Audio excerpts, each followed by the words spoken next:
પાટીદારો મુદ્દે વિપુલ ચૌધરી બાદ કાજલ હિન્દુસ્તાનીના એક નિવેદનથી વિવાદ સર્જાયો છે। સામાજિક કાર્યક્રમમાં કાજલ હિન્દુસ્તાનીએ પાટીદારની દીકરીઓને લઈને નિવેદન આપતા વિવાદનો મતપૂડો છંછેડાઈ ગયો છે। કાજલ હિન્દુસ્તાનીના વાયરલ વિડીયોથી પાટીદાર સમાજમાં વિરોધના સૂર ઉઠ્યા છે। કાજલ હિન્દુસ્તાનીનો વિડીયો વાયરલ થયા બાદ મનોજ પનારા સહિતના આગેવાનોએ ફરિયાદ નોંધાવવાની તૈયારી કરી હતી। મોરબી ડિવિઝન પોલીસ સ્ટેશનમાં ફરિયાદ નોંધાવવા પહોંચ્યા હતા। કાજલબેન કરીને કોઈ સ્ટેજ ઉપર મન ફાવે એવું મોરબીની પાટીદારની દીકરીઓ ઉપર બોલી રહ્યા હતા। અમે તપાસ કરી તો આવી કોઈ ઘટના બની નથી, આવી કોઈ પોલીસ સ્ટેશનમાં રજીસ્ટર થયેલી ઘટના નથી। સામાજિક રીતે અમારા સોર્સિસથી તપાસ કરી તો પણ આવું કોઈ બનાવ બનેલ નથી। આમ છતાં મોરબીની પાટીદાર દીકરીઓને બદનામ કરી અને પોતાની ટીઆરપી વધારવી, પોતાની વાહવાહી મેળવવી, કોકની લીટી ભૂસીને પોતાની લીટી મોટી કરી, કોઈને બદનામ કરીને પોતે મોટું થવાની જે માનસિકતા છે કાજલબેનની, એના વિરોધમાં એ વાતને લઈને અમે આજે મોરબી પોલીસ સ્ટેશને એમના વિરુદ્ધ એફઆઈઆર કરવા માટે આવ્યા છીએ। અમારી એફઆઈઆર પોલીસ લઈ રહી છે 0 નંબરથી લઈ અને સુરત જ્યુડિશિયલી જે પ્રકારે કાનૂની વ્યવસ્થા છે, જ્યાં ઘટના બની, જ્યાં બેન બોલ્યા છે, એ સુરતમાં આ એફઆઈઆર થશે અને અત્યારે અમારી કાનૂની કાર્યવાહી ચાલુ છે।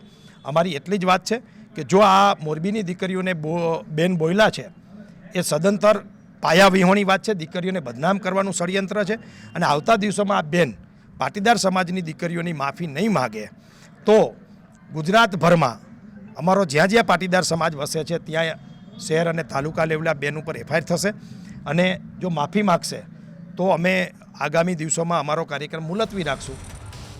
પાટીદાર અગ્રણી મનોજ પનારાએ કાજલ હિન્દુસ્તાનીના નિવેદનને લઈને વધુમાં જણાવ્યું હતું કે તેઓ પાટીદાર સમાજની દીકરીઓને લઈને ખૂબ જ ખરાબ બોલ્યા છે।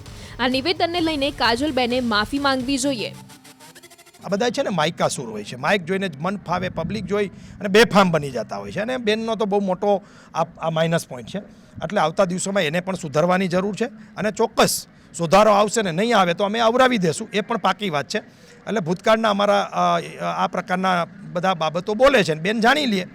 એટલે વાત એટલી જ છે કે દીકરીઓને બદનામ ના કરો, કોઈ પણ સમાજની હોય। આવી ઘટના કદાચ બની હોય ને, મીડિયાના મિત્રોને હું કહું છું, તો તમારે સાયલન્ટલી એના મા બાપનું ધ્યાન દોરવું જોઈએ, અમારા જેવા સામાજિક આગેવાનોનું ધ્યાન દોરવું જોઈએ અને પોલીસમાં આ પ્રકારની ફરિયાદ દાખલ કરીને જે કાંઈ કાનૂની રીતે રસ્તો નીકળતો હોય કાઢવાનો હોય। અને માઇક ઉપર કહેવાની આ વસ્તુ નથી। આજે અમારી પાટીદારની દીકરીઓને મોરબીમાં સગાઈ કરવાની વાત અમદાવાદ, બરોડા કે રાજકોટથી આવે તો સમાજમાં શું ઇફેક્ટ પડે પાટીદાર સમાજમાં કે મોરબીની આટલી બધી દીકરીઓ ખરાબ હશે?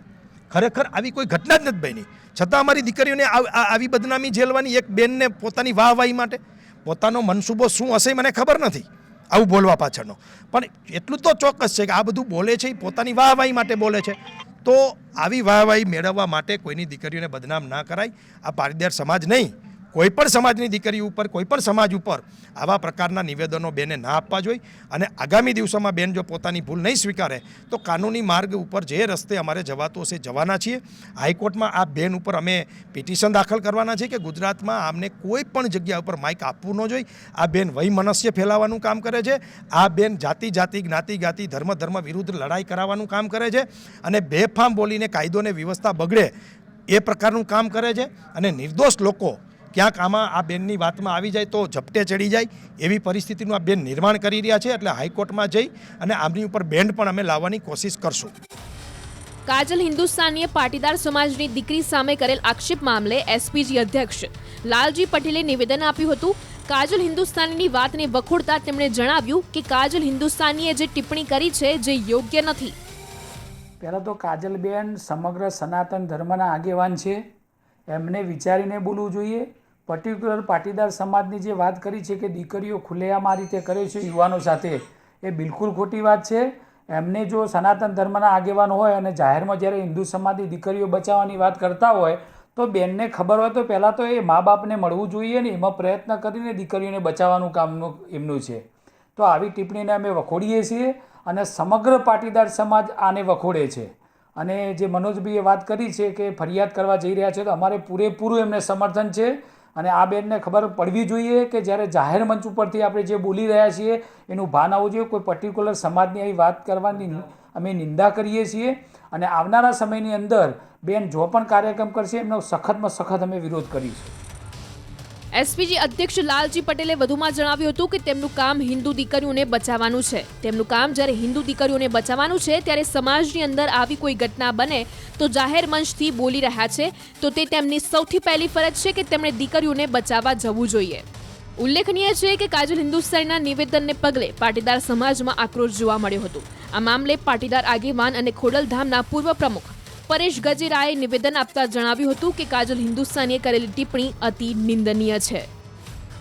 હું એવું માનું છું કે કોઈ પણ સમાજની દીકરી હોય અને આમાં તો ખાલી દીકરી નહીં, આ દીકરીના મમ્મી પપ્પા અને એ વિશે પણ બહુ ખરાબ ટિપ્પણી કરવામાં આવી છે. કાજલબેનને તાત્કાલિક અસરથી એના શબ્દ પાછા ખેંચવા જોઈએ અને પાટીદાર સમાજની આવી રીતના જાહેર મંચ ઉપરથી માફી માગે એવી અમારી પાટીદાર સમાજ વતી કાજલબેનને વિનંતી છે. ખાસ પાટીદાર સમાજ ખાલી નહીં, કોઈ પણ સમાજ હોય, કોઈ પણ સમાજની દીકરી હોય અથવા કોઈ બેન હોય, કોઈ ભાઈ હોય, એના કોઈ વ્યક્તિગત નિજી જીવનમાં જઈને એના વિશે ટિપ્પણી કોઈ પણ આગેવાને કે કોઈ ન કરવી જોઈએ અને કાજલબેને આ ભૂલ કરી છે તો એ ભૂલ સ્વીકારી અને પાટીદાર સમાજની માફી માંગવી જોઈએ એવું મારું માનવું છે.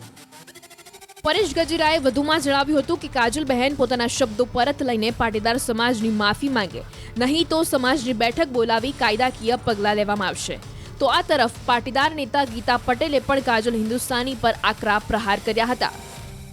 આ સાથે સાથે એમને તો પાટીદાર સમાજની દીકરીઓ અને સાથે સાથે માતા પિતા પર પણ સવાલો ઉઠાવ્યા છે, એમના સંસ્કારો પર પણ એમને સવાલ ઉઠાવ્યા છે. એટલે પાટીદાર સમાજે હંમેશા સંસ્કાર માટે